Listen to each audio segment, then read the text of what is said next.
ఈ వీడియోలో అయితే ఏదైతే చూస్తున్నారో మీరు, ఇది వుడ్తో చేసింది కాదు.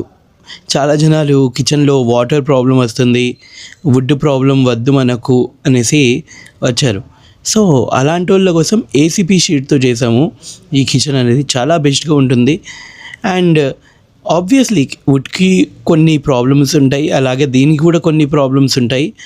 ప్రతిదీ ఏదైనా మంచి క్వాలిటీతో చేస్తే అన్నీ బాగుంటాయి. స్టిల్ ఈ కస్టమర్కి బడ్జెట్లో కూడా చేసాం మనము. ఇక్కడ మొత్తం మనము టెలిస్కోపిక్ ఛానల్స్ అనేది యూస్ చేసాము. క్వాలిటీ అయితే చాలా మంచిగా వచ్చింది, ఫినిషింగ్ కూడా చూడండి చాలా బాగుంది. సో ఇది కూడా వార్డ్రోబ్ కూడా ఇఫ్ యూ సీ, ఇది కూడా మనము మొత్తం అల్యూమినియం ఫ్రేమింగ్తోనే చేసామండి. ఇఫ్ యూ సీ లోపల మొత్తం కాంక్రీట్ షెల్స్ వేసేసారు. కాంక్రీట్ షెల్స్ చేసి దాని మీద మొత్తం అల్యూమినియం ఫ్రేమ్ చేసి స్లైడింగ్ డోర్స్ చేసాము. ఎలా ఉంది లైక్ చేసి కామెంట్ చేయండి.